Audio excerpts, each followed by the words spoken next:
The first one also increases the fruiting period for things like tomatoes, chilies, peppers, those which has got where you are supposed to harvest maybe for 6 months. You find yourself harvesting even for 8-9 months until you just get tired of harvesting, then you just remove.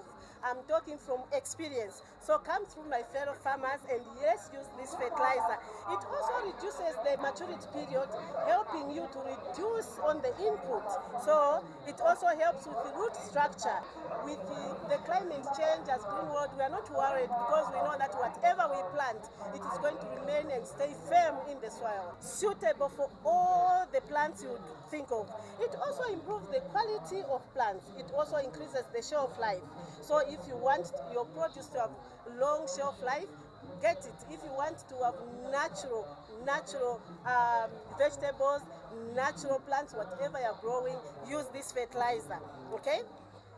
It is suitable for all plants. This one bottle you are seeing me holding here, it covers a hectare till maturity, and it is going for only 750 during the show and 900 quarter later. But if you compare, you who are farmers, you would know very well to say for us to have to put the input fertilizer in the field for 1 hectare, we need about 8 bags of chemical fertilizers. Now imagine you're just getting one. This is highly economic. So for our farmers, maybe we would say those small scale farmers, go for this fertilizer because you put little, but what you're going to harvest is more. And it is also economical. You don't need transport for you to take your fertilizer to your farm. You can just buy a bottle or two. You just put in your handbag or your pocket. You are good to go. Then I've got also the little one in the little bottle in a little version. This is 100 mils. The 100 mils covers a lima till maturity. You are going to ask me to say, but what are the spraying ratios? So the spraying ratios, it's 1-to-1. 20 liters of water, 20 mils of fertilizer. 50 liters of water, 50 mils of fertilizer. It's 40. So the spraying times also, you spray in the morning before 9 and also in the evening after 5. If you want, you can spray the whole night. If you spray the whole night, because if you spray the whole night, and these times I've given you, it is going to help the plants retain water. That's why I said with little water, your plants will mature. Whatever type of plants, I've already said it's suitable for all plants. Then it has got all the macro and micronutrients needed by the plant. All the macronutrients needed by the plant on a larger scale. We've got nitrogen, we have got phosphorus, we have got potassium, we have got calcium, we have got magnesium, we have got sulfur on a larger scale. This is on macro. Then on micro, we have got iron, we have got zinc, we have got copper, boron, magnesium, and others. So you will find that it has got everything needed by the plant. This is the fertilizer to go for, my fellow farmers. We are here at the show. You can come to our stand, the Green World stand. Then you can get your fertilizer, so that when you go back, you plant, you will never go wrong. Don't get worried about the El Nino drought. Get this fertilizer and you are good to go. Thank you. All right, ladies and gentlemen, very good evening. Very nice seeing you. Good evening, Mr. Budiman. How are you? Good evening, Madam Lady. How are you? Fine, thanks. Let me see, because I have invited the manager of Namibia branch to test the internet speed. It's okay. Anyway, so from today on, we are going to talk about very interesting topics from different angles.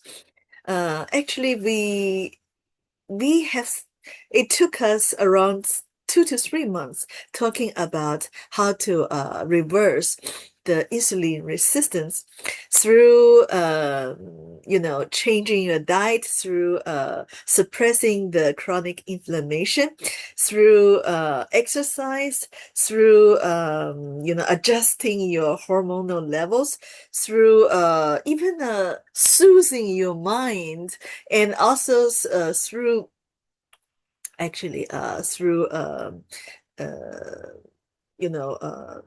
through different angles. So actually it took us around 6 episodes, 6 sections talking about this. And eventually we understand one thing, that with Greenwood products, together with some change of your life, of your lifestyle, then you can achieve a very big goal that sometimes it's difficult for the doctors to help you to do.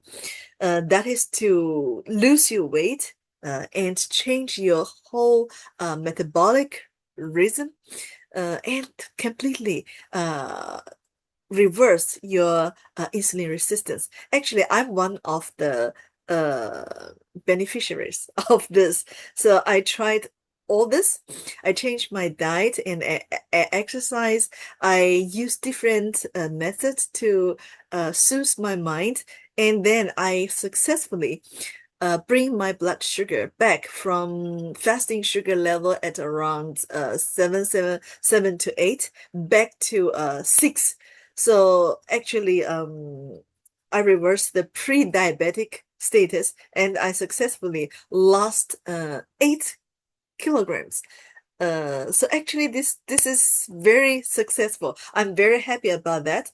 And then from now on, we're going to spend another 2 to 3 months. Of course, 1 to 2 sections each month talking about how to use the Greenwood products to, well, slow down the time to make you body perform better and make you look younger.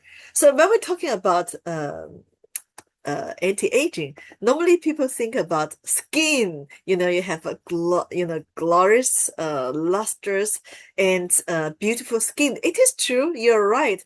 But the point is, aging is not only about some fine wrinkles and sagging skins. Not at all.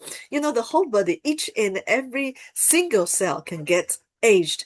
So we're talking about how to combat aging at the cell level, actually not even at the cell level, at the organelle level. There's some small things, gadget inside of cells, one of which is mitochondria. So actually, we will show you and we are going to discuss how to, revitalize your mitochondria at the cell level. So this is the only way that, your whole body, 60 trillion cells can work better. So this is the purpose of today's sharing. So I hope you enjoy it and you understand how to control or how to combat your aging by using of products. We have two packages of anti-aging products. Previously, we have, let's see, the grape seed extract capsule, OPC, and also the whole lines of blueberry products, vitamin C, vitamin E, of course, multivitamins and spirulina. So this is, and let me put it this way, traditional line of products that we've been using for the past 20 years for anti-aging purpose. But recently, because anti-aging is one of the greatest trends in China and the whole world. So you'll see that, even in United States, you see all kind of new lines of products, including the AKG, PQQ, NAD+. Well, even NMN belongs to 2 years ago. We introduced the NMN capsule, longevity capsule 2 years ago. So this is a whole new line of products for anti-aging. If you want to ask me whether they work, what is the result? You look at me, you look at my skin, you look at my the whole condition. So they're going to work on you. So very soon we're going to have the China trip. You're going to see me face to face. Then from me, I think you're going to see whether our products works or not. All right, so I'm going to start. Today we're going to talk about a topic that is absolutely fundamental to of health, yet often overlooked: mitochondria. So this is the mitochondria. Of course, this is not a real thing. This is a kind of 3D designed model of this mitochondria. Well, you can think of mitochondria as the tiny but incredibly vital power plants or powerhouse. So if you read the articles, so sometimes you read about the powerhouse or power plants inside of bodies, about 40 trillion of them working around the clock. So in recent years, a growing body of research has revealed that the root causes of many chronic conditions, not only aging, such as tendency to gain weight easily, persistent inflammation, metabolic disorders, declining brain functions, and even immune system issues are closely linked to the dysfunction of the cellular power plants. So why is this problem so pronounced today? Just take a look at of modern lifestyles. We consume refined carbs and sugar that deviate sharply from the dietary patterns of bodies evolved to handle over millions of years.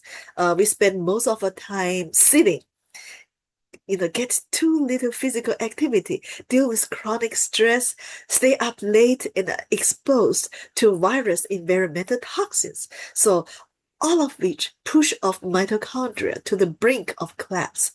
In fact, if we want to understand chronic disease in the modern world, we have to start by understanding the mitochondria.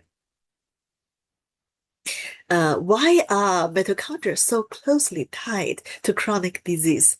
Because for the vast majority of chronic conditions today, whether it is cardiovascular disease, diabetes, or Alzheimer's, their onset and progression revolve around two core themes: metabolic dysfunction and chronic inflammation. And the root of both issues can be traced all the way back to the cellular level, ultimately landing on mitochondrial dysfunction. So let me give you a few examples. Take cardiovascular disease for instance. The formation of the atherosclerosis plaques is essentially a problem of faulty lipid metabolism and persistent inflammation in the cells of the blood vessel walls. At every step of the process, the oxidation of harmful cholesterol, damage to endothelial cells, macrophages turning to foam cells, and plaque destabilization, dysfunctional mitochondria are actively complicit. So either churning out excessive damaging molecules or failing to perform their normal tasks. As for type 2 diabetes, it's a classic example of systemic glucose metabolism gone array, actually going wrong. Fatty liver disease is essentially a breakdown of lipid metabolism in the liver, and Alzheimer's disease is now increasingly regarded as a form of brain diabetes because brain cells develop insulin resistance and impaired glucose metabolism. And once again, the critical bottleneck ties back to mitochondria. They fail to supply neurons with sufficient clean energy, leading to cellular damage and death. So polycystic ovary syndrome, PCOS, actually a lot of ladies, a lot of women asking about these problems.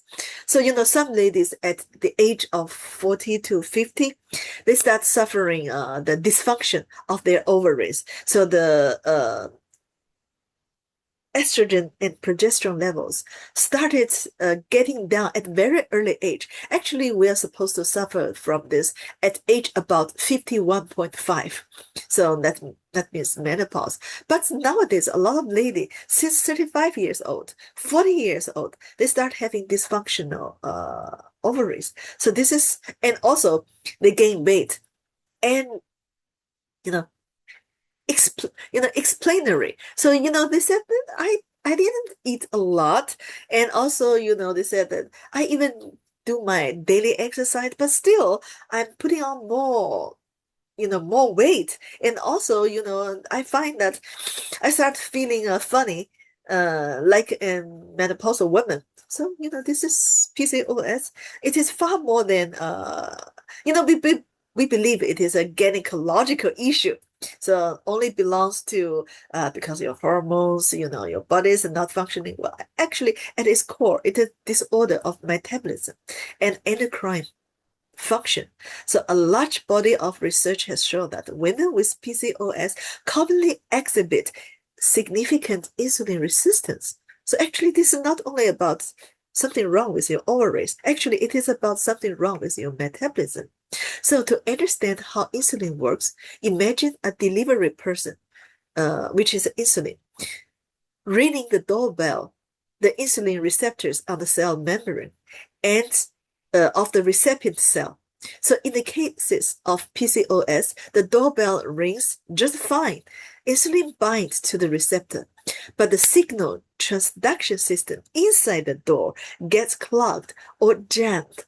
So the most common culprit are chronic inflammation and elevated free fatty acid, which causes abnormal phosphorylation of the serine and also the serine with residues, which is two kind of amino acid. So as a result, the glucose transport 4, this is a kind of protein, the warehouse door that lets the glucose in cannot open effectively, and the blood sugar fails to enter the cell. So this means that the mitochondria, the energy factories of the cells, particularly in muscles, and fat tissue, can no longer efficiently utilize the blood glucose. So cells are forced to rely more on fatty acid for energy, leading to an accumulation of lipid intermediate inside the cells, such as the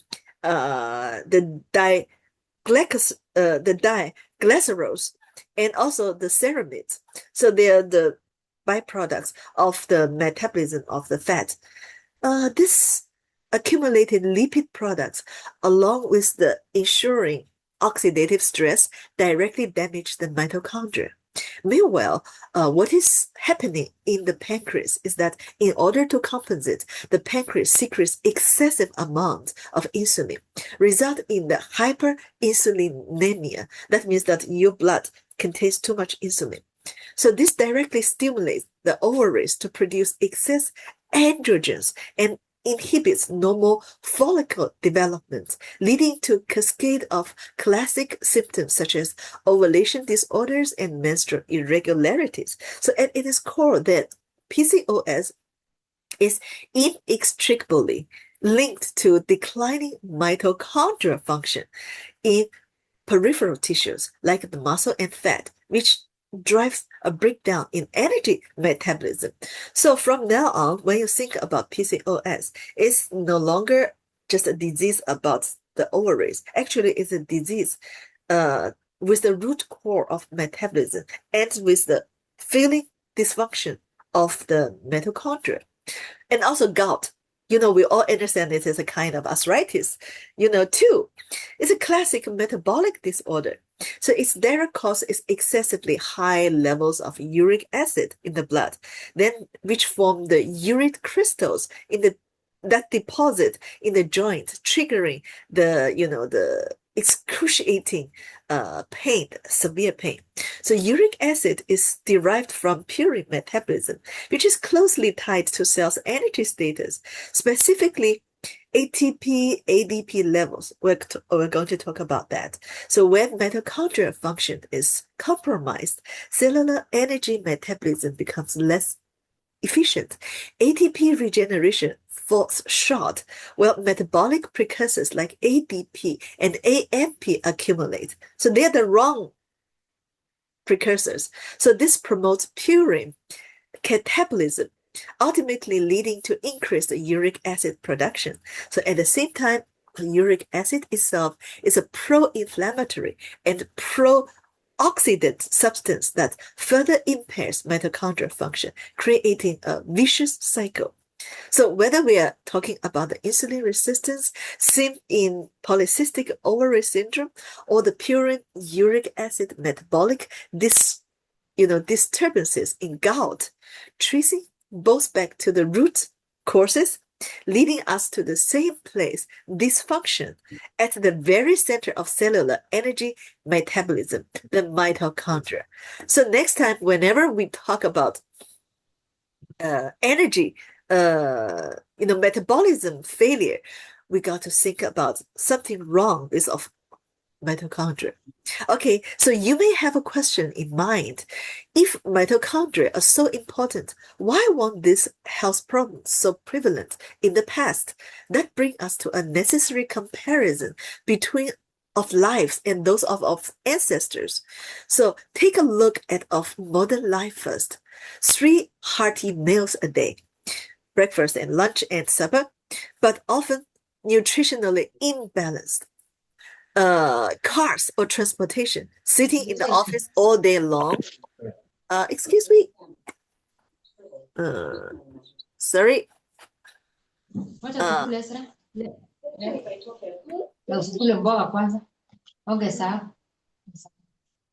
Sorry, I think. Madam Reddy, you can put me as a co-host. I can help you. Okay. I put you as the co-host first. Are you showing any slides? We cannot see on the screen. Oh, I'm so sorry. Okay. Now you're the co-host first. Let me set you the co-host so you can help me. Okay, and then I'm going to you got to let me know. You got to let me know. Now you can see the screen. Okay. Okay, now you can see the screen. Okay, let me Yes. let me not start from the very beginning because we've been talking a lot. So this is It's okay. this is the graphic of the mitochondria. It looks like this, but actually we have trillions and trillions of that. Now this slide shows the the modern lifestyle problems. Now we are here. We are at this slide. So now I'm comparing. I'm comparing actually the lifestyle of the modern people and of ancestors. So here we are. So take a look at of modern life first. The 3 meals every day, and after eating the meals, we don't actually move around. So we drive our cars, we're sitting in the office all day long. No need to hunt or forage like of for survival like of ancestors. Yet, burdened with immense psychological stress, exposure, of ancestors only worried about lions, but, we worry about a lot more than lions. Okay, exposure to various pollutants and chemical additives and frequent late nights, completely out of sync with natural rhythms. A lot of people, they get to bed at around 2 to 3 o'clock in the morning and got up at 8 or 9 o'clock in the morning. So completely not sync with the natural rhythms. So now consider of hunter-gatherer ancestors. So their food was whole and natural. Low glycemic index, high in fiber.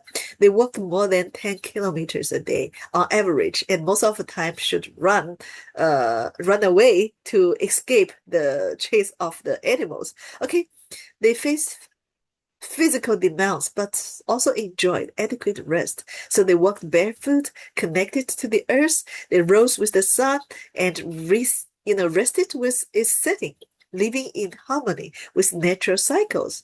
So scientific research backs this up. For instance, studies on the Hadza people of Tanzania, one of the few remaining full-time hunter-gatherer populations, we have found that despite engaging in high levels of physical activities throughout their lives, their cardiovascular health markers such as the blood pressure and blood lipid remain excellent. Obesity and diabetes are virtually non-existent in their traditional way of life. Even more intriguing, research has shown that although the Heta are highly active, their total daily energy expenditure after accounting for body weight is not significantly different from that of sedentary Westerners. So this overturns conventional wisdom, suggesting that the key to health differences may not lie in total energy burned, but rather than in energy allocations and metabolic quality. So when had the individual move to urban areas, they move to cities to about of modern diet and lifestyles, chronic diseases quickly emerge.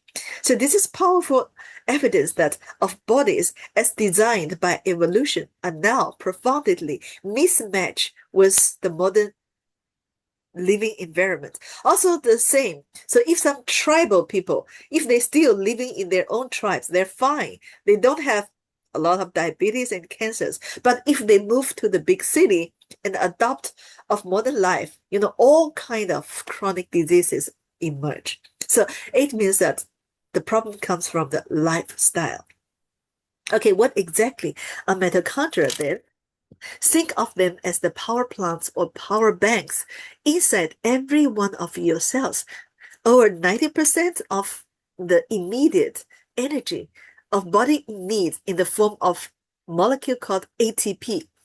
Well, you can remember ATP because it has a long name, adenosine triphosphate.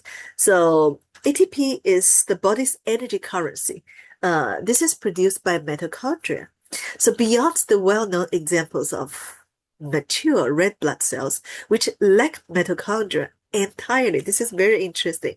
There are also several high specialized cell types in our bodies where mitochondria exist in unusual forms or play very different roles. Completely or nearly non-functional mitochondria. So the cells in the outermost layer of the epidermis, the stratum corneum, are the keratinized dead cells and contain no functional organelles. Okay, this part of the cells. Okay, the mitochondria in these skin cells, they are not functioning. Very few mitochondria with specialized functions. The photoreceptor cells in of retinas, the rod and cones, dedicated nearly all of their internal space to stacked light-sensitive membranes. Discs with mitochondria squeezed into a tiny compartment at the base of the cells. So these cells in of eyes, retina, they're busy receiving the images, the light. So the mitochondria cells are very small. So cells of renal medulla. Okay, this is kind of cells inside of kidneys. The thick ascending limb of the loop of the henna operate is kind of twisted tubes. So this is an extremely hypoxic and hyperosmotic environment of extended periods. So their energy supply relies heavily on anaerobic glycolysis. So they contain very few mitochondria, and those present are not their primary energy producers. So apart from the eyes, the retina, apart from the kidneys, apart from the red blood cells, all other cells, they are rich in mitochondria. They highly rely on mitochondria to provide the energy. So you get, okay, I said a lot, so maybe this look complicated, but with one sentence I want to say is enough cells, apart from the red blood cell, the retina, and also the cells in of kidney, all other cells, they are heavily relied on mitochondria to provide energy. Otherwise, they don't function. Okay, so now let's take a closer look at the energy currency, ATP, and how it is produced. So we talk about mitochondria, and the main purpose of mitochondria is to produce energy, which is the ATP. The structure of ATP is like, this is the mitochondria.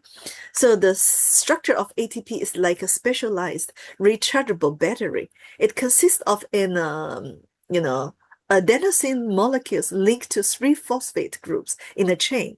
So the chemical bonds between these phosphate groups store a high amount of energy.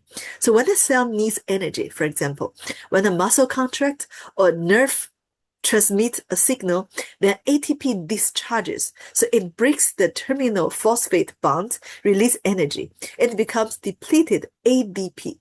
So, when ATP becomes ADP, it gives out the energy. So how does ADP get recharged back to ATP? So the primary charger is the mitochondria. So through a complex process called cellular respiration, mitochondria recombine ADP with inorganic phosphate, injecting energy extracted from the food we eat to produce fresh ATP. So the same process also occurs in the chloroplast in the plants. So, actually, during the ADP becomes ATP, then, of mitochondria use the food energy to recharge the mitochondria.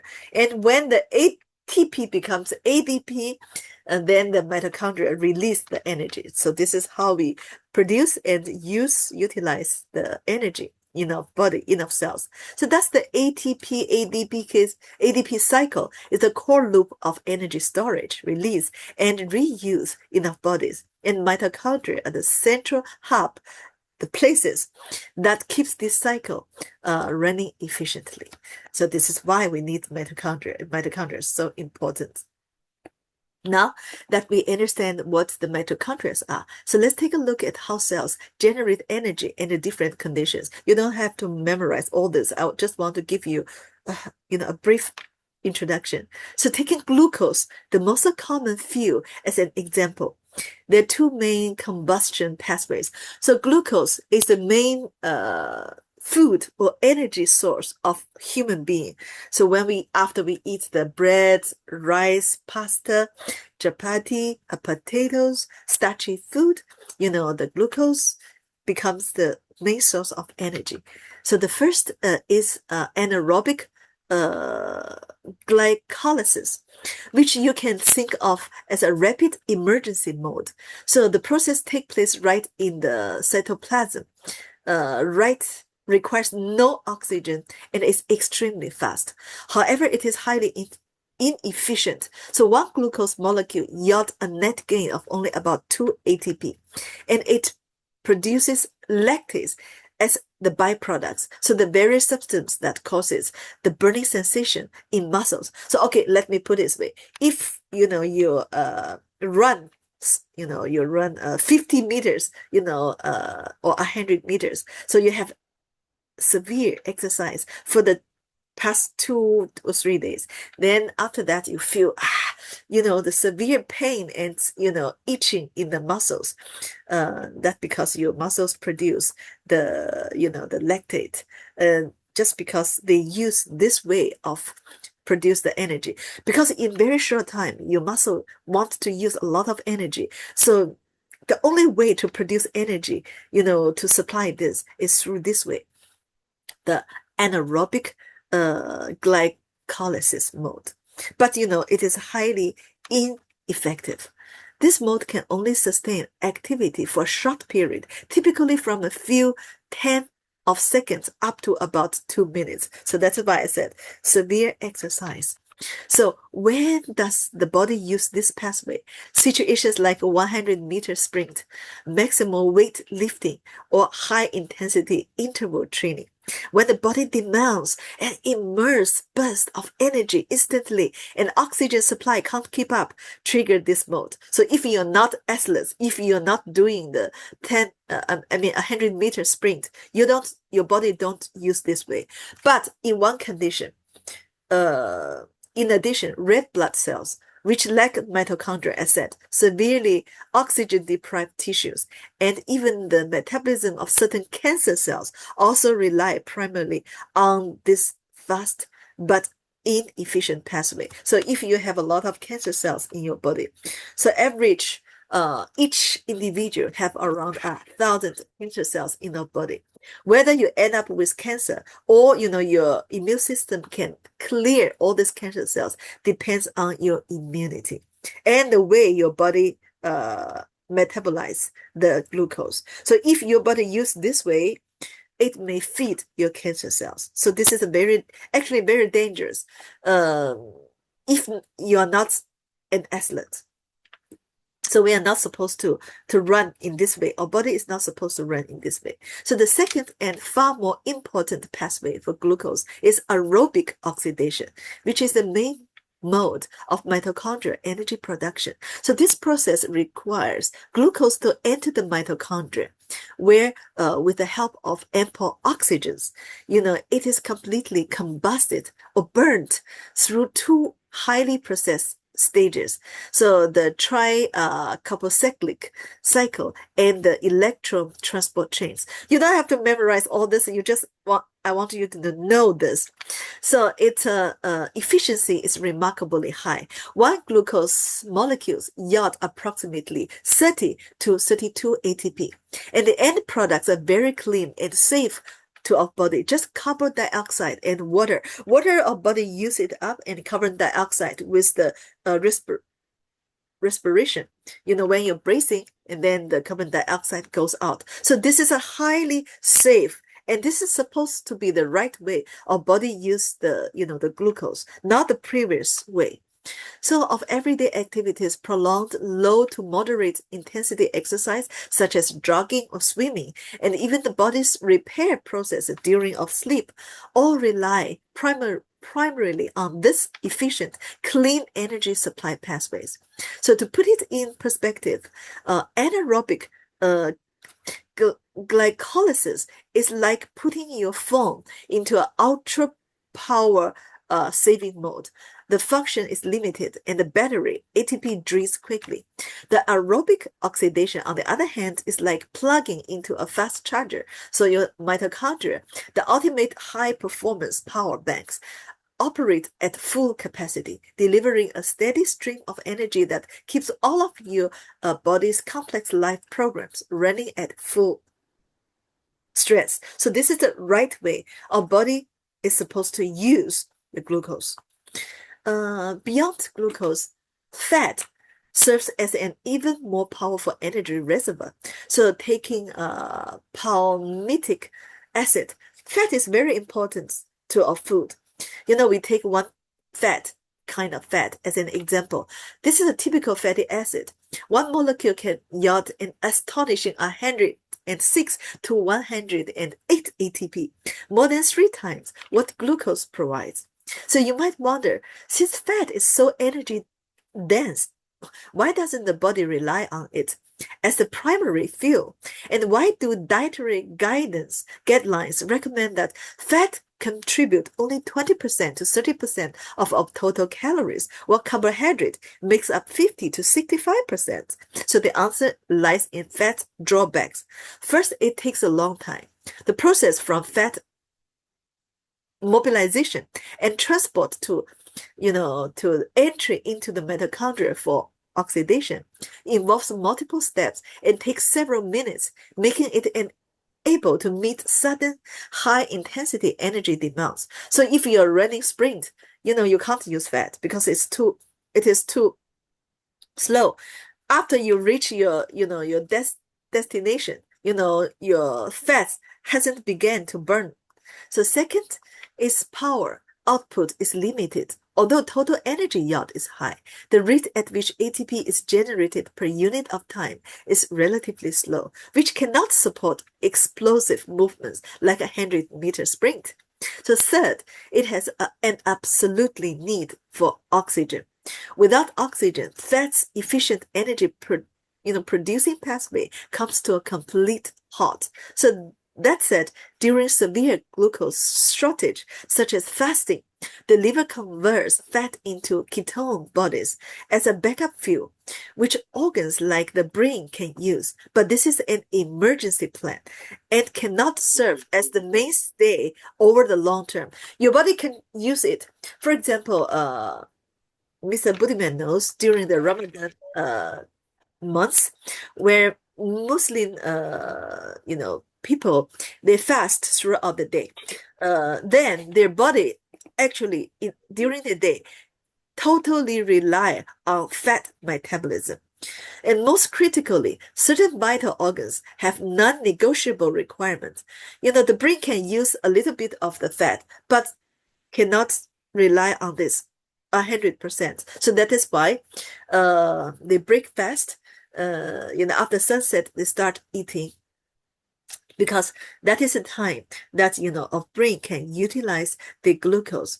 So actually, the brain almost exclusively feeds on glucose for its daily functionings. So red blood cells and cells in the retina, which have very few mitochondria, we just mentioned it, rely heavily on, glycolysis under conditions such as dark adaptation.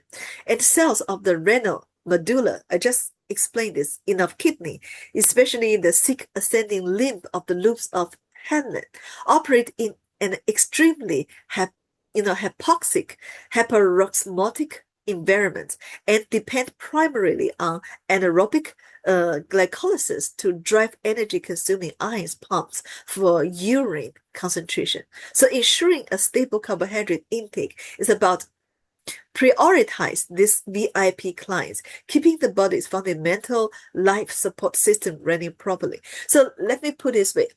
If you want to lose your weight, you're on a diet, you don't eat a lot of carbohydrate, you're not going to maintain this kind of diet for too long.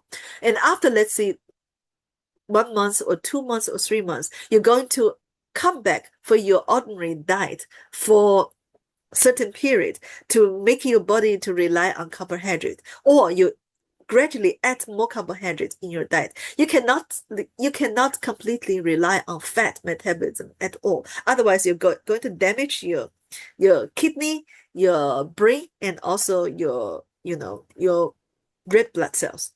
So by now, don't think of mitochondria as mere power plants. Their function go far beyond energy production.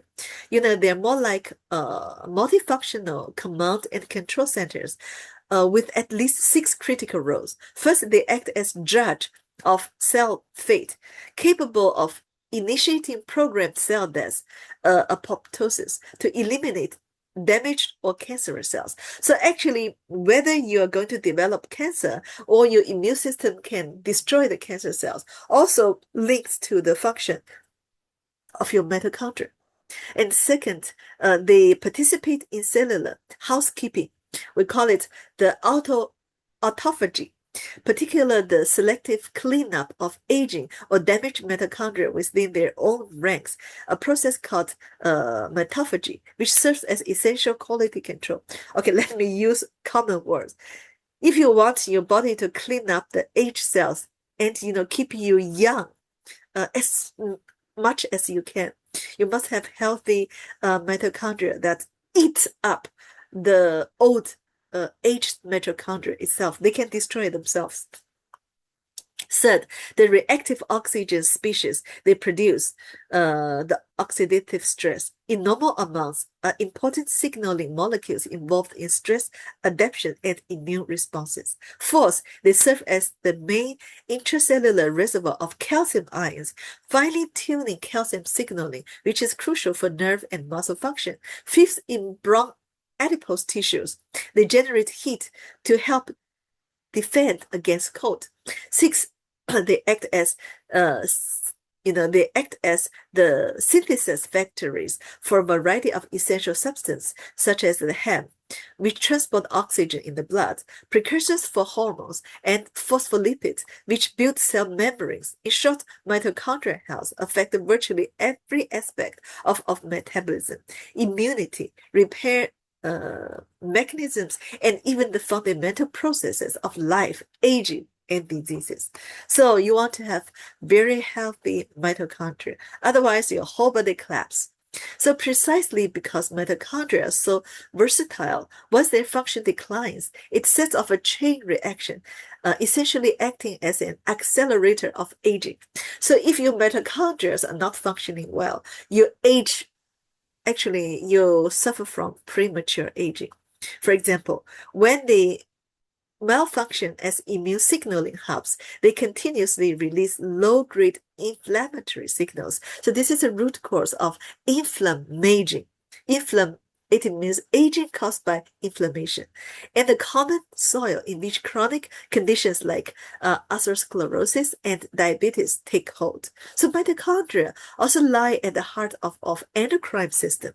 So the very first step in the synthesis of all steroid hormones, including the sex hormones and stress hormones, must take place inside the mitochondria.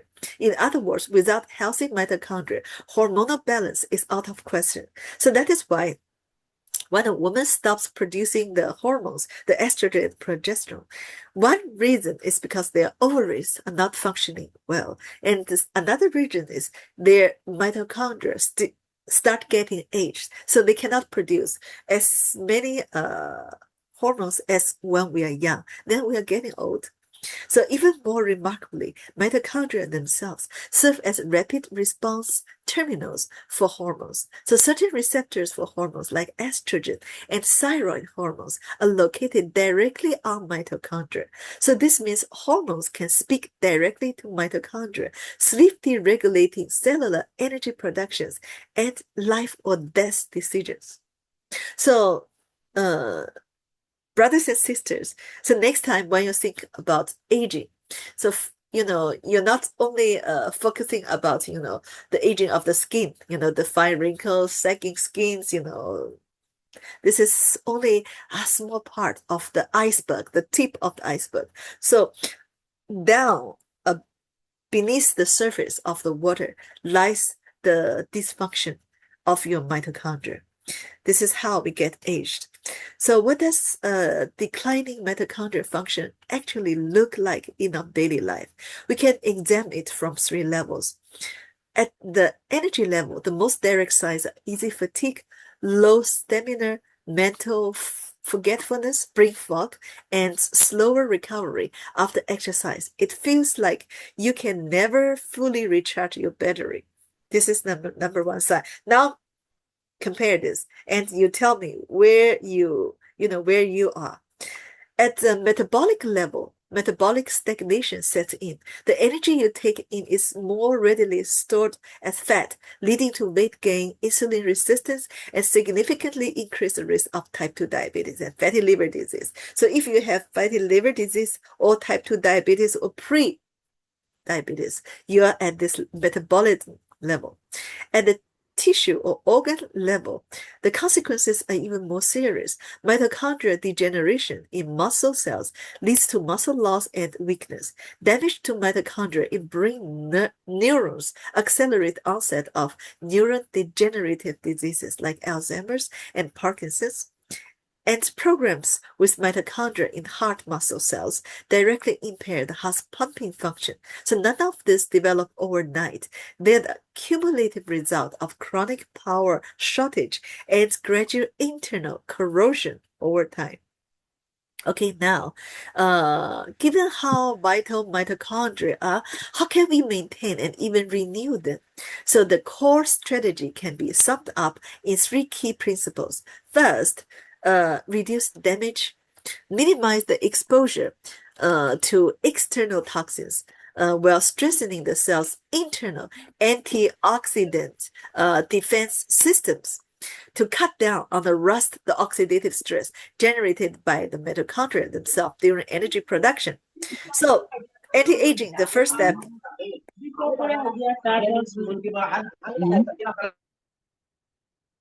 Make sure your mobile phones are muted when you enter a Zoom meeting. So number 1, antioxidant. Number 2, activate autophagy. What do we mean autophagy? That means the mitochondria themselves clean up the old mitochondria. Regular trigger the cell's self-cleaning program, particularly to identify and clear out old dysfunctional mitochondria, out with the old, in with the new. Third, and most importantly, promote renewal, stimulate biogenesis, use the positive stresses to encourage the cell to produce more new, high-quality mitochondria, upgrading of cell power plants in both number and function. Now let's dive into exactly how to put this into practice. First, let's talk about how to clean up and activate mitochondria through lifestyle choices. Caloric restriction or intermittent fasting, such as the popular 16 to 8 time restrict eating, is currently one of the most potent physiological signals for triggering autophagy.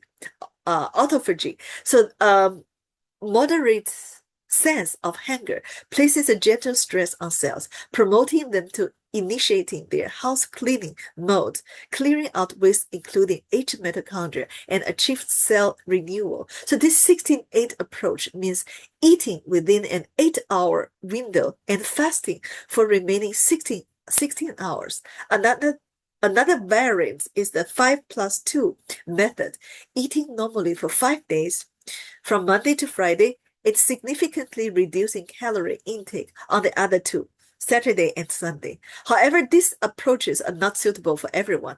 Certain populations should avoid them, including pregnant and breastfeeding women, individuals under 18 years of age, those with eating disorders, or a history of thereof. So people who are underweight or malnourished. So individuals with diabetes, those with gastrointestinal conditions such as gastroesophageal reflux disease or gastric ulcers. So people with chronic kidney disease. So those with severe heart disease or liver dysfunctions, individuals with thyroid disorders, and also those with severe hypertension, means low blood sugar level, or also static hypertension. It means when you immediately stand up, you suffer from dizziness. And patients in the peri-operative period or recovering from a major illnesses. So regular exercise, especially aerobic exercise, directly increases the cell's demand for energy, thereby training mitochondria while also effectively inducing autophagy. Exercise is arguably the best workout mitochondria can get. So ensuring high quality sleep and a stable circadian rhythm is also crucial. So during deep sleep, mitochondria's autophagy and repair activities in the brain are at their peak. So disrupted sleep patterns seriously interfere with this process. Finally, learn to manage stress. Chronic psychological stress leads to persistent elevated cortisol levels, a hormone that inhibits mitochondrial function and autophagy. So practices like meditation, mindfulness, and spending time in mature are all excellent ways to relieve stress. So I use actually all this method to revitalize my mitochondria. So beyond lifestyle and the nutrients we consume serve as both the raw materials and protective agents for building and repairing mitochondria. Several key categories of nutrients are especially important. First, the coenzyme family. B vitamins in multivitamins tablets work as a team.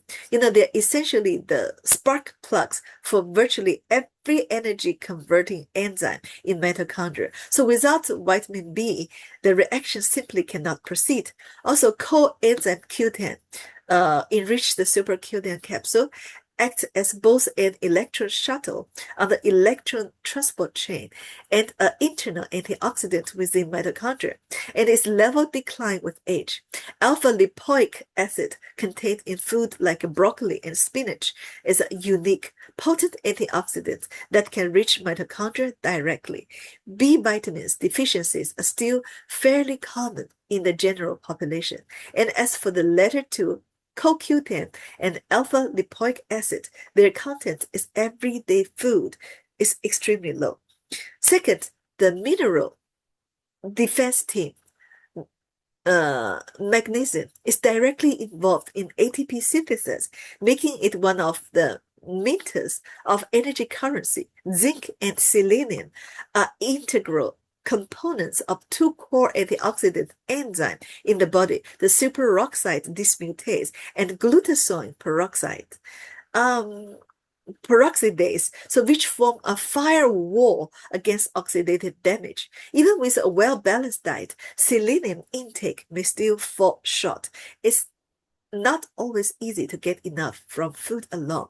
Luckily, we have zinc tablets and selenium tablets for you to supplement them readily. Third, colorful plant compounds. Many natural pigments and bioactive compounds found in plants act as external Alice in protecting of mitochondria. Take anthocyanins in blueberries, catechins in green tea, curcumin in turmeric, and even the familiar caffeine, this compound in of a cafe series. While not directly building blocks of mitochondria, can activate of cell's own defense and repair pathways, for example, by activating the AMPK and upregulating the PGC1 alpha, thereby indirectly promoting the mitophagy and enhancing antioxidant capacity. So putting a balanced diet into practice, especially by eating a wide variety of colorful vegetables and fruits, goes a long way towards supporting mitochondrial health. Now let's talk about products. Here I like to take blueberry as a special example to illustrate how scientific research reveals the protective effects of plant nutrients on mitochondria. A 2025 study published in the journal Food by the Swiss publisher, this is a kind of a Swiss publisher, investigated how one of the anthocyanins, well, the C3G, you don't have to remember the name. These are core components of blueberries. Counteracts the damage caused by neurotoxin called the acrylamide. So the study found that the C3G significantly reduced toxin-induced mitochondria reactive oxygen species production, cutting off oxidative stress attack on mitochondria at the source. Even more intriguing was the finding, even in the absence of toxin exposure, C3G alone significantly upregulates the expression of two key genes within the cells, the PGC1 alpha and TFAM. What does this whole thing mean? You know, the PCG1 alpha is often referred to as the master switch for mitochondrial biogenesis. So this suggests that the anthocyanins in blueberries don't just as the firefighters when damage occurs. They also possess an intrinsic proactive ability to activate the production of a new mitochondria, encouraging cells to generate more new healthy ones. Based on an understanding of blueberries' nutritional value, Greenwood selects premium blueberries from high-quality growing region in North America. Excuse me.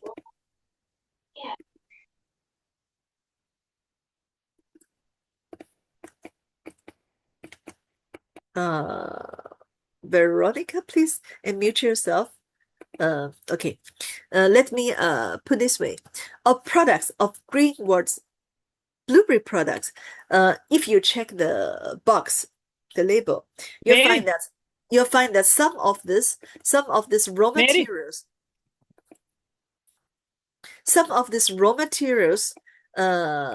the blueberry actually imported from Canada, from North America, as the raw materials, delivering concentrated natural nutrients in every serving. So you can choose Greenwood Blueberry Super Nutrition for balanced nutrition, boost from the cellular level, or blueberry juice for antioxidant and anti-inflammatory properties, or anti-aging capsule for better anti-aging effect. So this is the blueberry products.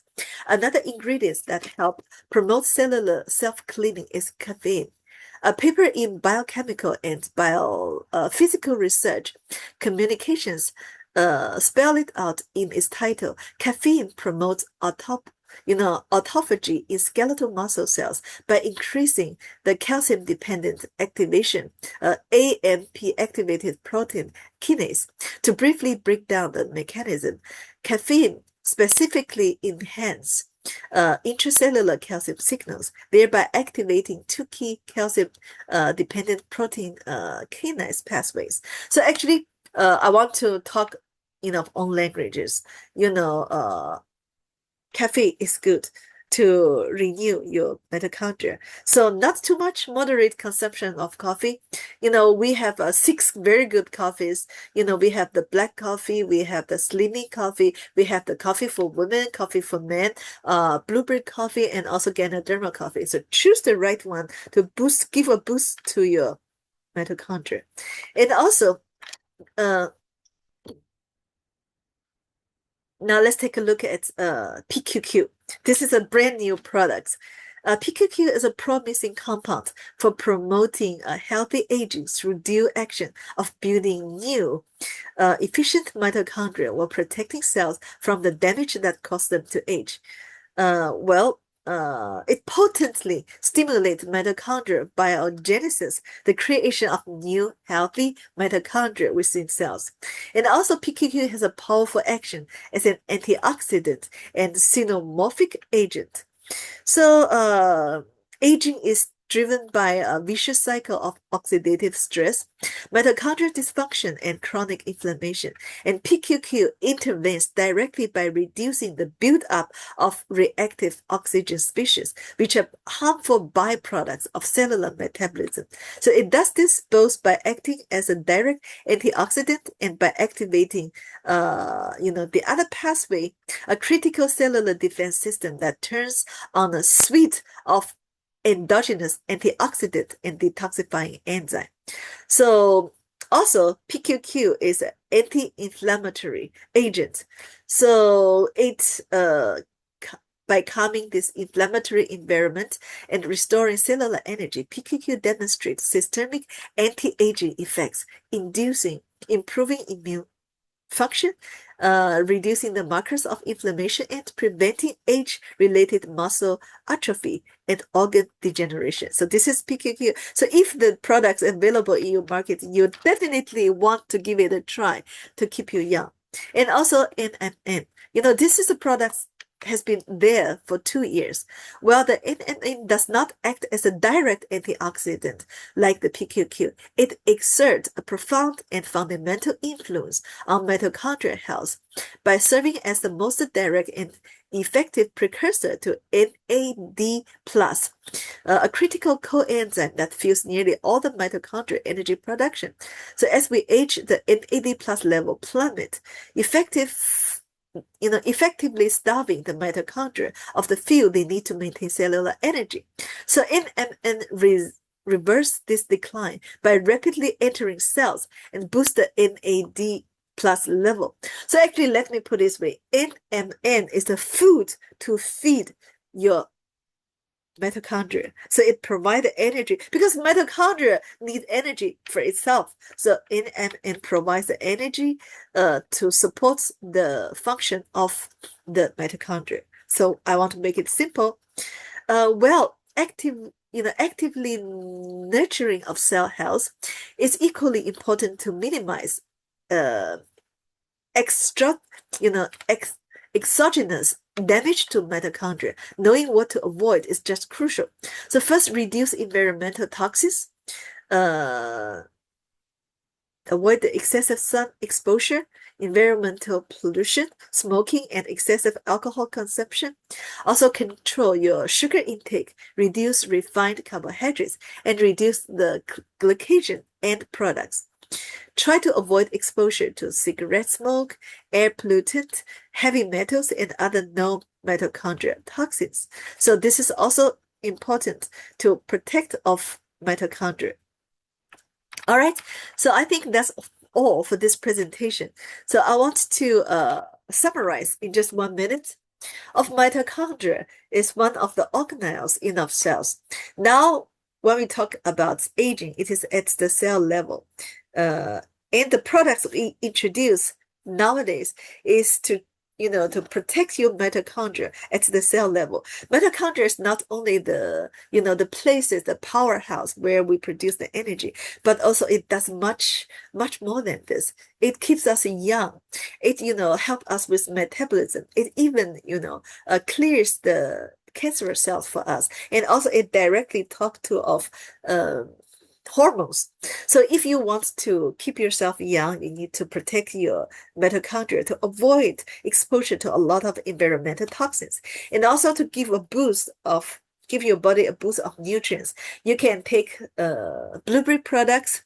You can take the NMN, which is the food for your mitochondria, and you can also try the PQQ. Well, this is a brand new product that actually directly involved in the energy production. So, it depends on what products you want to use. If you want to use conventional products, go for blueberry products, go for OPC. If you want to try the brand new line of products of Greenworld, you go for NMN and PQQ. Okay, now let me go for another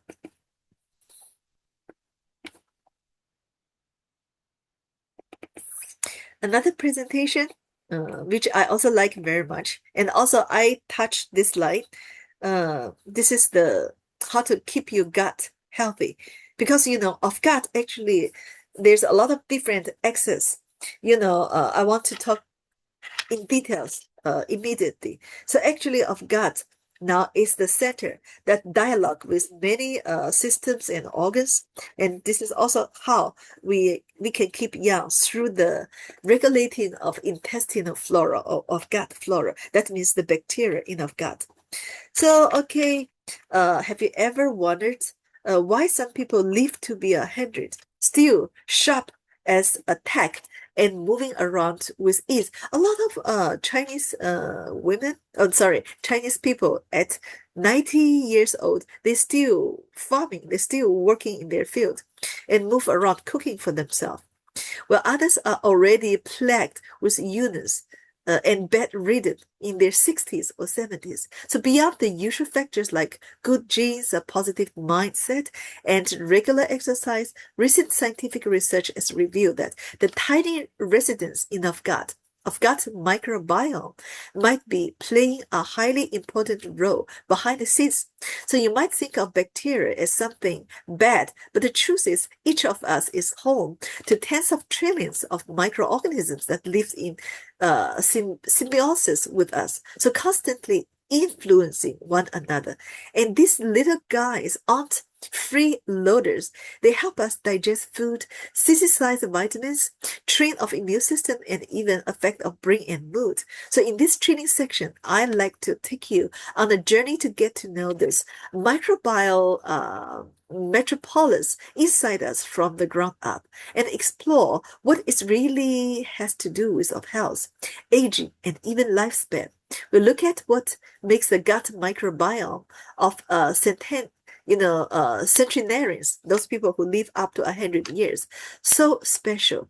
What kind of trouble and imbalanced microbiome can cause. And finally, we'll learn about how to nurture these good friends in our gut through diet and exercise.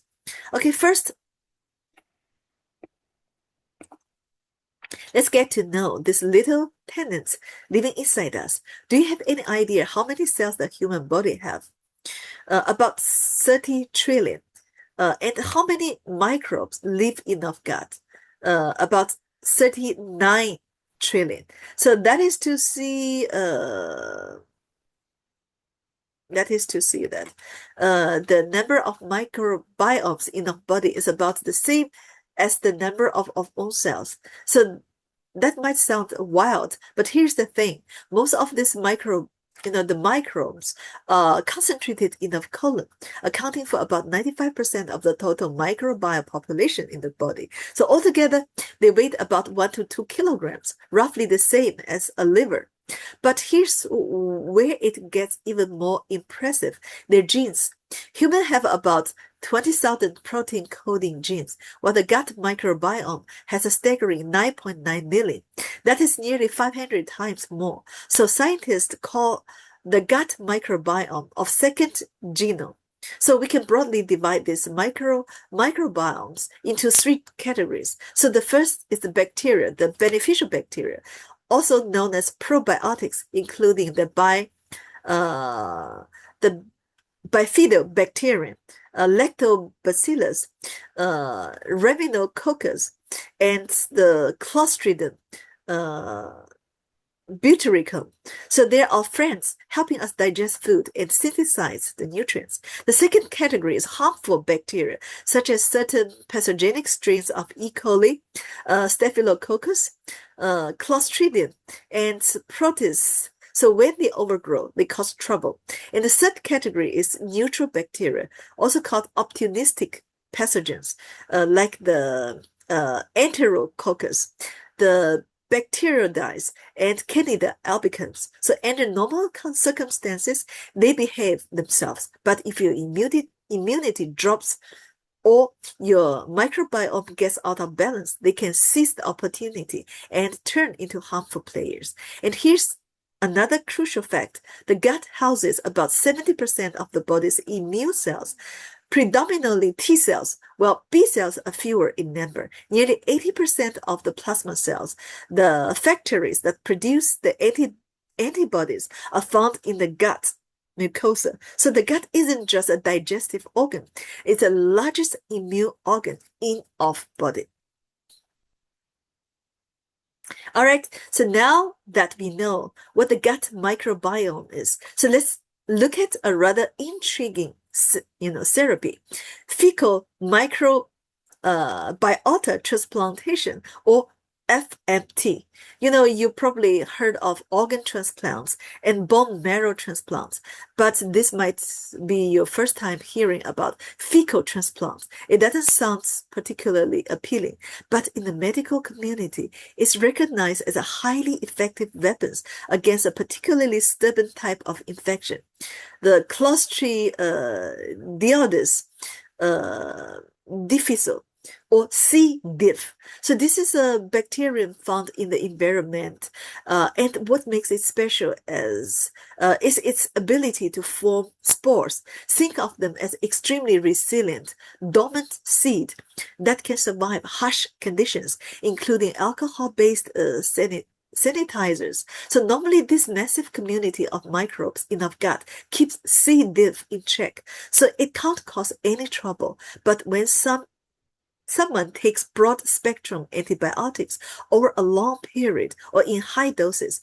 these antibiotics don't just kill off the pathogens, they also wipe out large numbers of the gut's normal flora. So that is when C. diff spores wake up, multiply out of control, releasing toxins and trigger severe diarrhea, colitis, and even life-threatening complications. So to make matters worse, this infection has a high recurrence rate. So you knock it down with antibiotics, and a few weeks later, it's back over and over again. For recurrent C. diff infections, conventional antibiotics often reach a dead end. Then what is the solution? The medical community came up with a novel idea. Since the root problem is a destroyed microbiome, why not make the patients rebuild a healthy one? And how do you rebuild it? So by transplanting a healthy person's gut microbiome into the patient. That's exactly what fecal microbiota transplantation does. So there are currently 3 main delivery methods. The first is oral capsule. So it's kind of freeze-dried microbiome material from a healthy donor is packed into capsules that the patient simply swallows. So the second one is a nasal enteric. So it is a tube. A thin tube is inserted through the nose down into the small intestine to infuse the microbiome solution.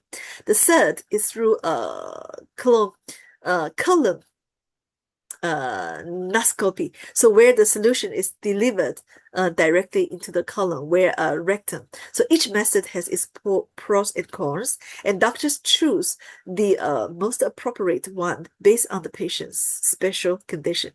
So how effective is FMT? For recurrent C. diff infections, a single transplant can have a successful rate of 80% to 90%, far outperforming antibiotics. So it's not about killing off the pathogen, it's about restoring an entire ecosystem. And that is a remarkably elegant approach. So what we just talked about E. diff infections can be serious, but just how serious is it really? So let's talk through its complications step by step. You might come away with a whole new respect for this unassuming bacterium. So step 1, severe diarrhea. So this isn't your run-of-the-mill stomach bug. So we're talking watery, greenish stools, 10, 20, even more times a day, with a distinctly foul odor. The massive loss of fluid and electrolyte can lead to dehydration, electrolyte imbalances, and low blood pressure. Step 2, abdominal pain, bloating, and fever.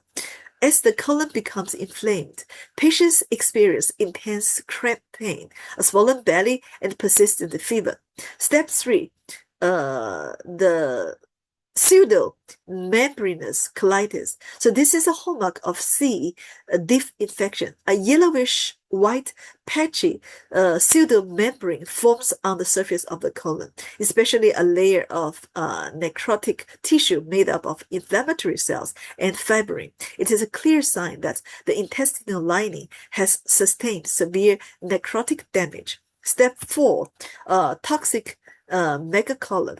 So this is the most dangerous stage. The inflammation spreads through the entire thickness of the colon wall, causing it to lose its contractible functions and dilate abnormally. Normally, the colon is about 2 to 2.5 inches in diameter. At this stage, it can balloon to over 4 inches or more. So the bowel wall stretches thin as paper, as constant risk is rupture. So, okay, step 5, intestinal perforation. So this typically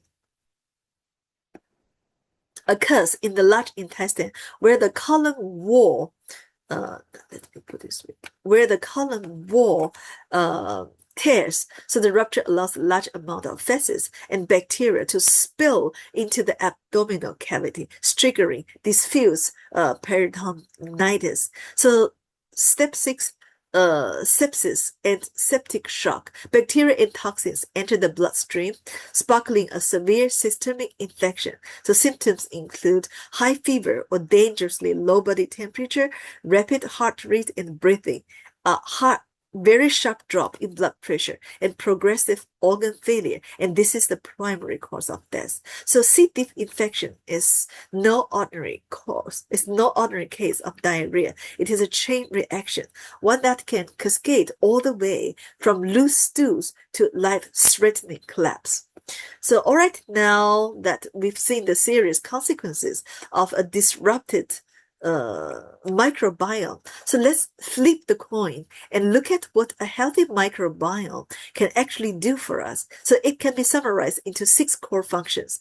Number 1, metabolic guarding. So break down fibers, synthesize essential vitamins for the human body, such as vitamin B and vitamin K, and short-chain fatty acid, and promotes the absorption of minerals such as calcium, magnesium, and iron. And second, barrier guardian, complete for ecological niches, inhibit the pathogens. So its metabolites, such as short-chain fatty acid, can directly repair the intestinal mucosa, strengthening the barrier and prevent the endotoxins from entering the bloodstream. Third, immune regulation. The gut microbiota trains and collaborates of entire immune system. They constantly present a vast array of harmless commensal antigens to the immune system. So essentially educating it to recognize them as friends, not foe. So if this training falls short, the immune system may later mistakenly attack harmless substance, leading to allergies or attack of all tissues, resulting in autoimmune disease. So fourth, neuroregulator. Through the gut-brain axis, the microbiota influence mood and cognition. So they can metabolically produce neurotransmitters like serotonin, GABA, and dopamine, substances that directly affect of emotional state. Fifth, muscle regulation. It influences the muscle synthesis through the gut-muscle axis. Number 6, drug metabolism. So some drugs require microbiome metabolism to become active, and the state of microbiota can also affect drug efficacy and toxicity. So this is the core function of microbiota. Now,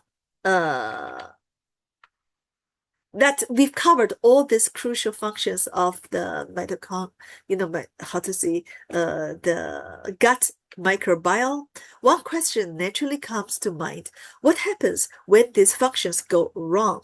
In this section, we'll focus on a core concept, how gut dysbiosis drives aging. So you may have come across the term chronic low-grade inflammation. So this isn't the acute kind of inflammation that causes the fever or swelling. It is systemic, long-term, and barely perceptible inflammatory state. So there's a consensus in the medical community that chronic low-grade inflammation is a common soil underlying all aging-related disease, cardiovascular disease, type 2 diabetes, Alzheimer's disease, sarcopenia, which means gradually you lose your muscles, arthritis. So these conditions may seem unrelated, but they all share a common driver, the chronic low-grade inflammation. So where does this chronic low-grade inflammation come from? Gut dysbiosis is one of its most important origins. So let's walk through the chain. Dysbiosis, intestinal leakage, inflammation, and accelerated aging. So what does it mean? So when the beneficial bacteria decline and harmful bacteria multiply, the gut's microbial structure becomes imbalanced and the intestinal barrier becomes compromised. So once the barrier is damaged, bacteria fragment and endotoxins that should never enter bloodstream start to leak through, triggering a systemic when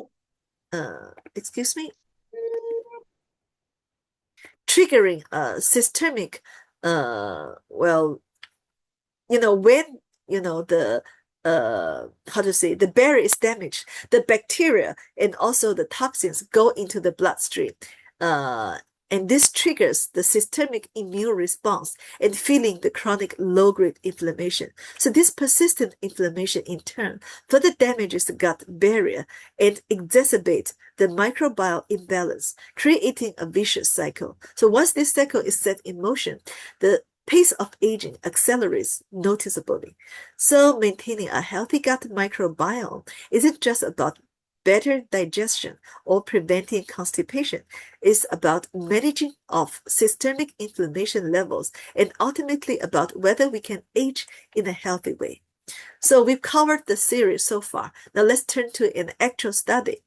In a study published in 2025, Chinese scientists compared the gut microbiota of long-lived individuals, people aged 90 and above, with that of children, young and middle-aged adults, and generally healthy older adults. So the findings were quite striking.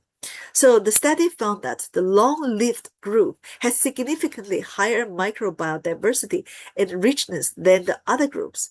So in other words, their gut harbored a greater varieties and abundance of bacterial species. Their microbial community structure was also more stable and balanced.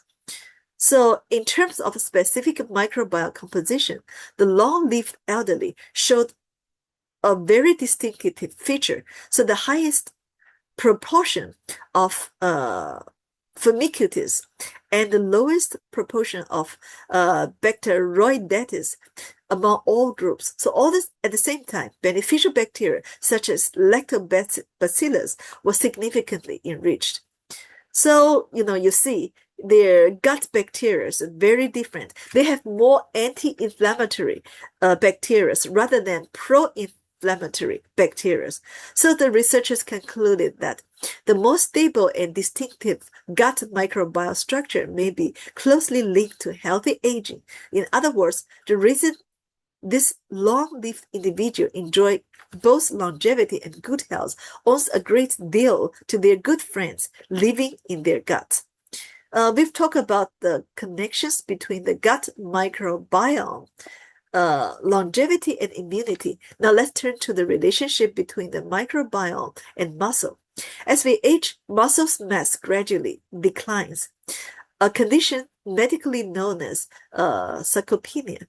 Sarcopenia isn't just about feeling weak. It's closely linked to falls, fractures, metabolic disturbances, and even premature death. So what does muscle has to do with the gut microbiome? A lot. As it turns out, there's a saying that sums it up nicely. Muscle is the capital for longevity. The microbiome is the guardian of that capital. So the specific mechanism involves two main pathways. The first is butyrate pathway. So butyrate is a short-chain fatty acid produced by of gut microbiome, fermenting dietary fiber. It promotes muscle energy metabolism by activating the AMPK pathway. Think of AMPK as an energy switch inside muscle cells, helping the muscle utilize the energy more effectively. The second is the inflammatory pathway.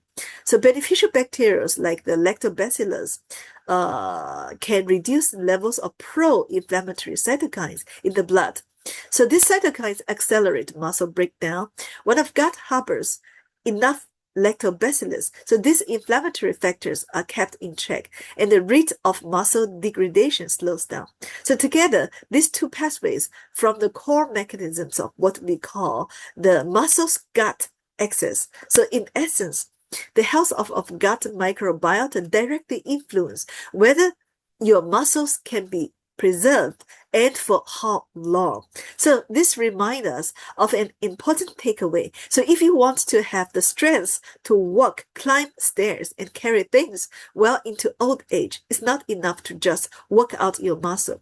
You also need to take care of the microbiomes, the bacteria in your gut. So they are the unsung guardians behind your muscle health.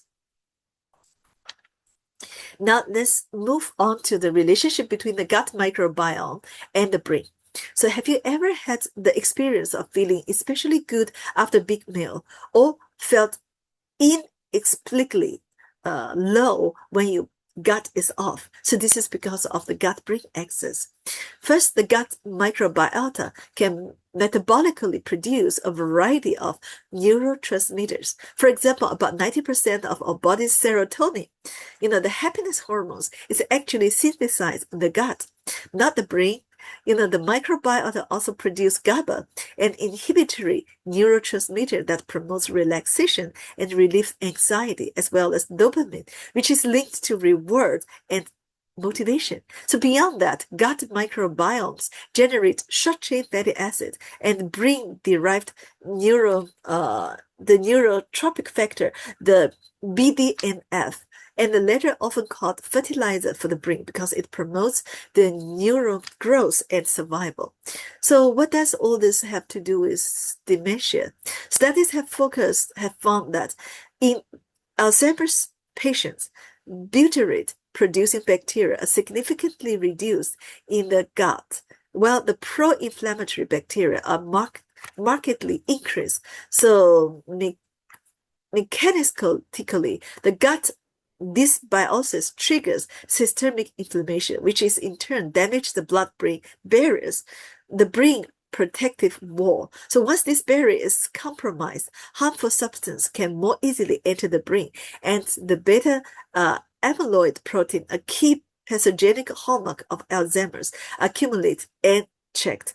So a 2025 study specifically looked at Alzheimer's patients in Puerto Rico. So the researchers found that individuals carrying the APOE4 E4 allele, the strongest genetic risk factor for Alzheimer's, had significantly lower abundances of butyric-producing bacteria and a clear enrichment of pro-inflammatory microbes in their gut. So it suggests that the gut microbiome may play a role in the pathogenesis of Alzheimer's disease.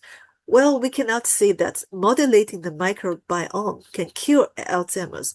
Improving gut microbiome health may indeed become an adjunctive strategy for slowing cognitive decline.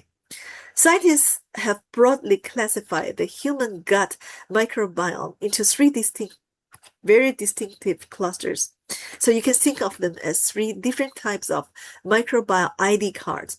So the first is the bacteroides clusters. So if your typical diet leans towards high animal proteins, high fat, and low dietary fiber, your microbiome is more likely to fall into this category.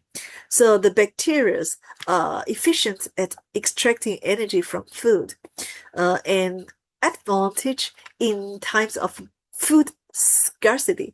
But in today's environment and abundant calories, this trait actually made it easier to gain weight. The second is the Prevotella clusters. So if your diet is rich in carbohydrates and dietary fiber, say you eat plenty of vegetables, legumes, and whole grains, so your microbiome is more likely to belong here. So, Prevotella excels at fermenting plant polysaccharides to produce large amount of short-chain fatty acid, which have anti-inflammatory effects. The third is Ruminococcus clusters, dominated by Ruminococcus, a genus within the Firmicutes phylum. So the functions of this cluster are more complex. It is associated with intestinal mucin degradation, and its link to dietary patterns is not yet well defined. So a special note here on Firmicutes to Bacteroidetes Rital. So the ratio. So earlier we mentioned that long-lived individuals tend to have a higher proportion of Firmicutes, which is generally a good sign. But context matters. So under a high-fat, high-sugar Western diet, an elevated Firmicute to Bacteroidetes ratio is often associated with obesity. So the same shift in Feller ratios can carry entirely different implications depending on the dietary backdrop. So, moreover, there's a two-way loop between of dietary choices and your enterotype. So what you eat over the long term shapes your enterotype, and your enterotype in turn subtly influence your food preferences where the gut brings excess. So this is exactly why meat lovers tend to crave more meat and vegetable lovers lean towards more plants. So the gut microbiome plays a subtle but powerful role in nudging those preferences. Now let's turn to a serious topic: how obesity, especially during childhood, can affect the rate at which we age. A 2026 study published in Molecular Nutrition and Food Research made a striking discovery: transient obesity, induced by a high-fat diet during development stages, can lead to abnormal weight loss, metabolic deterioration, colonic inflammation, and oxidative stress in old age, so ultimately accelerating age-related decline. So this means that if you were overweight as a child, even if you slim down later, that experience of having been overweight leaves a metabolic memory in your body. So this memory can awaken in your later years, causing your metabolism to deteriorate prematurely and speeding up the aging process. This study also uncovered the underlying mechanism. The accelerated aging is linked to a reduction in gut lactobacillus and disruptions in GABA metabolism. So GABA is actually a neurotransmitter we mentioned earlier. It is associated with relaxation and anxiety relief. Disputed GABA metabolism impairs glucose metabolism, leading to systemic metabolic dysfunction. So in fruit fly experiment, so this is how important the GABA is. After talking about this, you got to understand that how important the gut microbiome is related to aging and also the Alzheimer's disease. So if you want to have a very healthy brain at advanced age, you need to regulate your gut bacteria. Now that we've covered how obesity accelerates aging, now let's dive into the specific interplay between obesity and gut dysbiosis. So the first mechanism is enhanced energy extraction. So the gut microbes ferment food components that our own bodies can't digest, converting them into the short-chain fatty acid. So the short-chain fatty acid themselves are a source of energy. Under a high-fiber diet, the short-chain fatty acid produced by microbial fermentation can provide about 10% of daily energy needs, roughly 200 calories. In the state of caloric surplus, this extra income tends to be stored by the body as fat, exacerbating obesity. The second mechanism is altered fat storage signaling. So the gut microbiota enhances the activity of lipoprotein lipase by suppressing the expression of the FIAF genes in small intestine epithelial cells.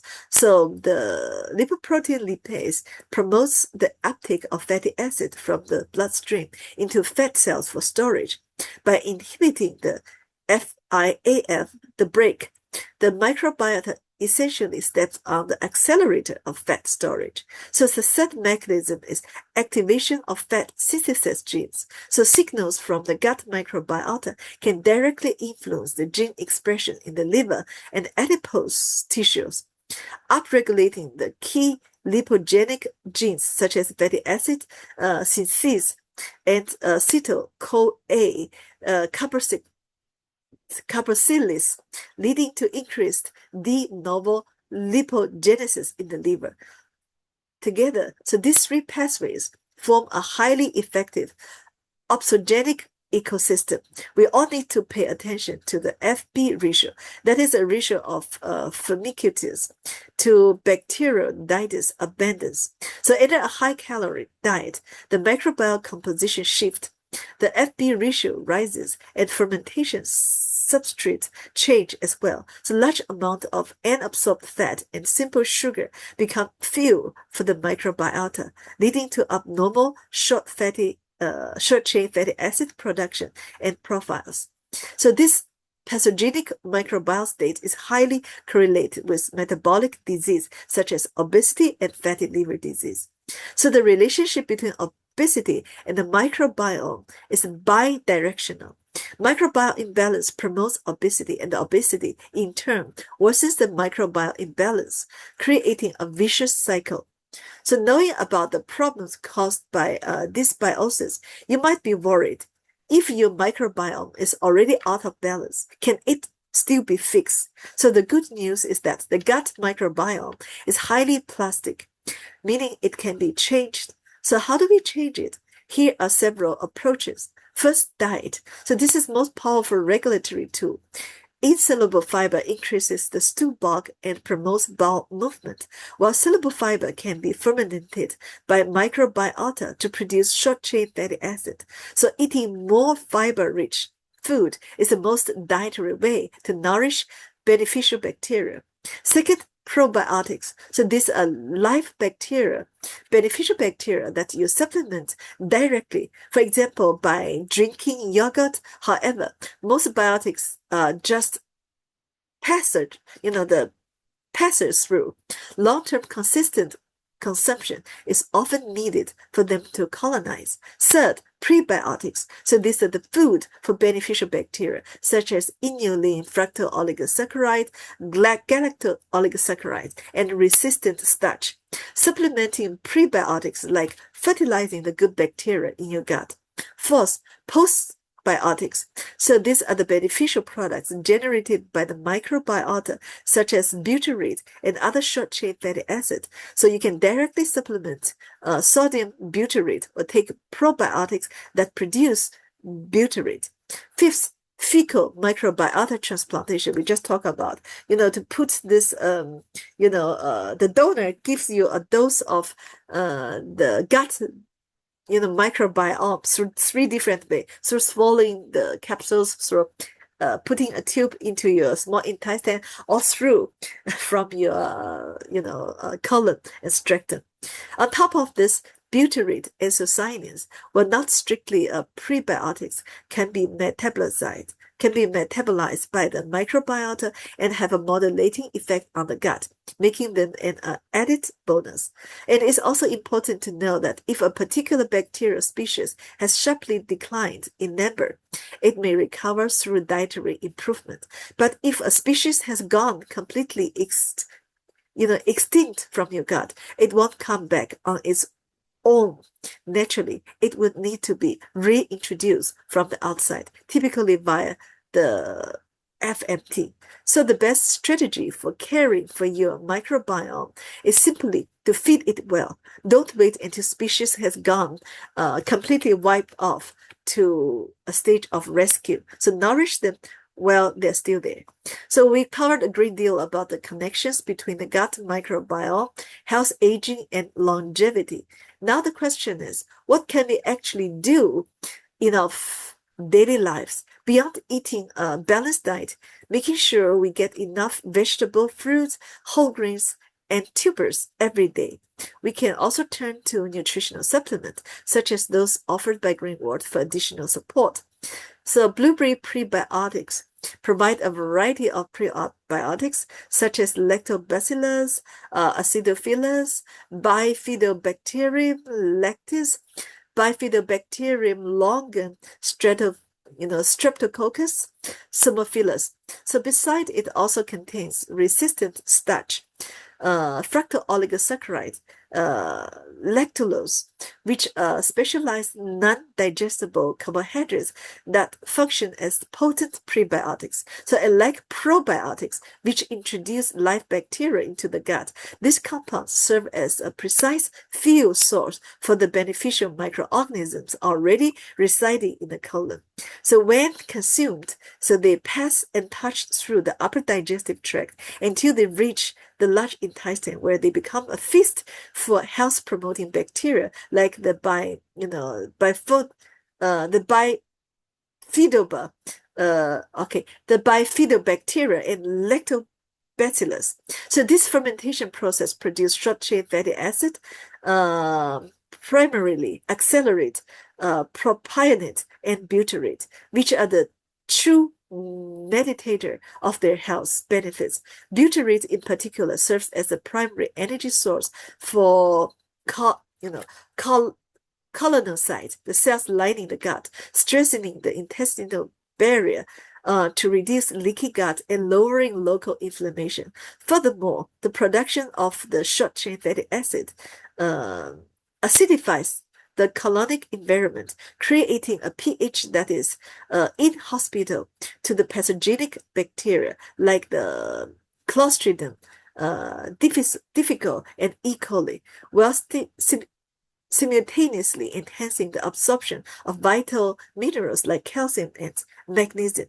So as for the blueberry anthocyanin, as mentioned earlier, well, they're not strictly prebiotics, but they can be metabolized by the gut microbiota and exert modulatory effects. So the science behind this is that although anthocyanins from blueberries have low absorption rate in the small intestine, most of them reach the colon, where they're broken down by gut microbes into active metabolites like the phenolic acid, which then exert antioxidant and microbiome modulating effect.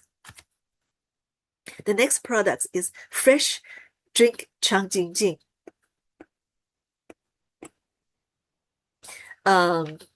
It contains resistant dextrine, barley grass, inulin, goji berries, licorice, chrysanthemum as main ingredients. So it provides prebiotics, which means the food for beneficial bacteria, along with soluble dietary fiber, which bind with the bad cholesterol, and insoluble fiber, which increase stool bulk and promote bowel movements. So these antioxidant, anti-inflammatory ingredients in it help repair the damaged intestinal mucosa and establish the first line of immune defense for the intestine. Finally, let's underscore one more factor: exercise. We've talked about diet and probiotics, but there's another crucial element that often gets overlooked. So the impact of physical activity on the gut microbiome. A 2025 Renew article systematically examines this issue, distinguishing the markedly different effects of exercise intensity on the gut microbiota. Moderate intensity continuous training, such as jogging, brisk walking, or swimming, at a pace when you can still hold a conversation without difficulty for 30 to 60 minutes, at about 50% to 70% of maximum heart rate yields very positive outcomes. So within 8 to 12 weeks, it can increase gut microbiota alpha diversity by 10% to 20%, enrich the short-chain fatty acid producing bacteria like the Faecalibacterium, Procinizel, and Rossburia, enhance the expression of intestinal tight junction proteins and shift the body toward an anti-inflammatory state, which an anti-inflammatory markers rising and pro-inflammatory markers falling. So high-intensity exercise, however, tells a different story. Prolonged sessions exceeding 70% of maximum heart rate and lasting over 90 minutes may actually increase intestinal permeability, making it earlier for endotoxins to enter the bloodstream. So at the same time, they can reduce the short-chain fatty acid-producing bacteria and increase opportunistic pathogens like E. coli, driving up inflammation levels. So the conclusion is clear. Regular moderate intensity exercise benefits the gut microbiota, while overtraining can be detrimental. Exercise also helps regulate cortisol, so the stress hormone. Chronically elevated cortisol disrupt microbial balance and reduce diversity. So in this sense, exercise serves as a natural, pressure release valve.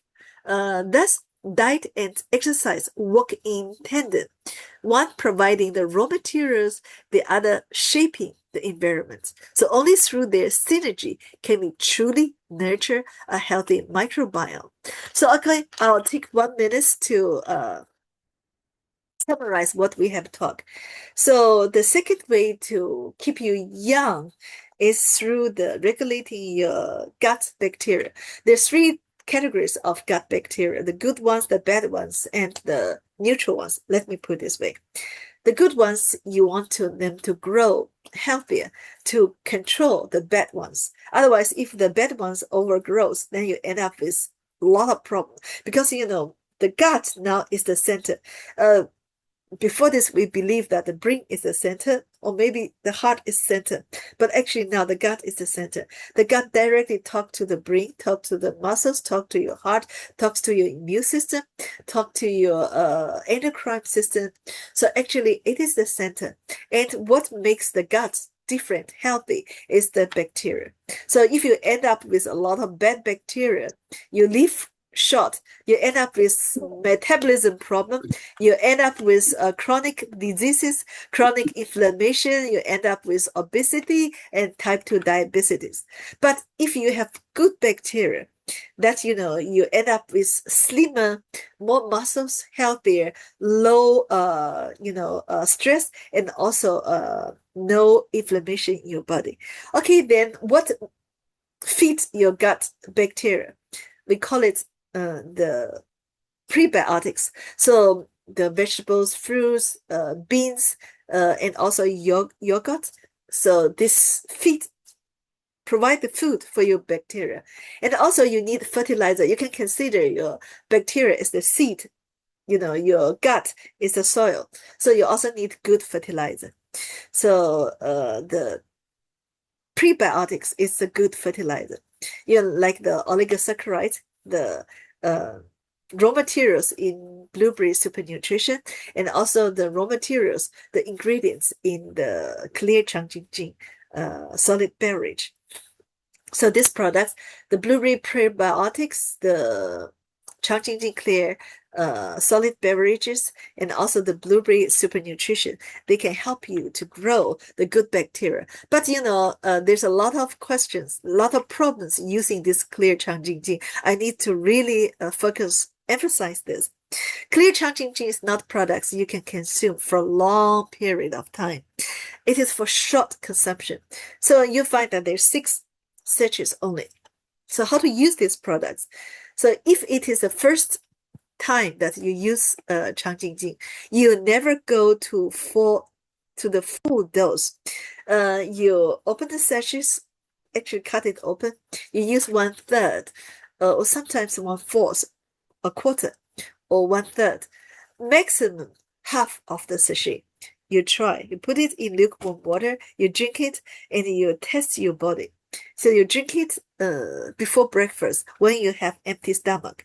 So if in the afternoon you start going to toilet, you check what is your bowel movement. If it is okay, the stool is in good form, it's not loose, not watery, and then you don't have pain, you don't have cramp, then it means okay.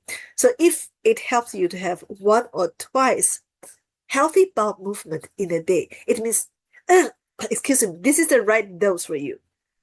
But if somebody starts to have bowel movement for 3 times, 4 times with loose stools or watery stools, it means you overdose yourself. So you need to reduce the dose, right? So every day, you need to check your bowel movement, and every individual needs to find the right dose for yourself.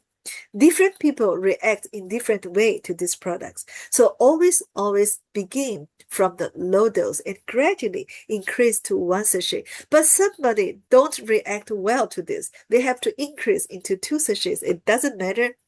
It totally depends on how your body react to these products. Okay, so thank you very much for sharing with us for today. You're going to get all this information later. I'm going to send it to your general manager and also Mr. Budiman, so in PDF format, so you can get this. And also you can check your mobile app. So we have the Greenwords app, right? You check your BV, your sales volumes, and somebody can check your bonus. So you can also find there's a module, training module, and you can get the training materials out there. So thank you very much for being with us. Do we have any questions? I see that we have some questions here. Okay. Oh, sorry. Okay, the slides are not showing. Okay, can we maybe have something with collagen cream or supplements? Sorry for bringing up. Oh, okay, fine. I'm going to pass this message. Okay.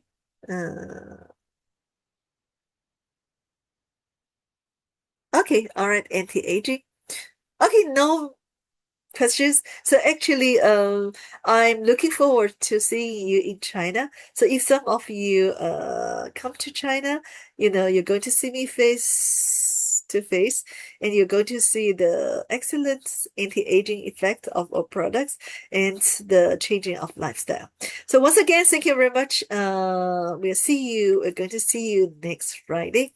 And believe me, after 2 weeks, the next Friday, I have invited the branch manager of Namibia to share with us how to use the AI tools to generate your own photos, to make your own short videos to be shared in your media. So please, you must stay with us. You must stay tuned with us, and you're going to learn a lot. So we're going to have very interesting sharing and presentation about this. So thank you very much. We stay tuned. We're going to see you next Friday and see you after 2 weeks. So stay tuned with us and wait until we give you the presentation of how to use the AI tools to do your business. So thank you. Have a nice weekend and good night. Yes, Thank you. you don't want to miss it. Definitely you don't want to miss it. Okay, so goodbye. Thank you, Madam Annie. Thank you. Okay, thank you.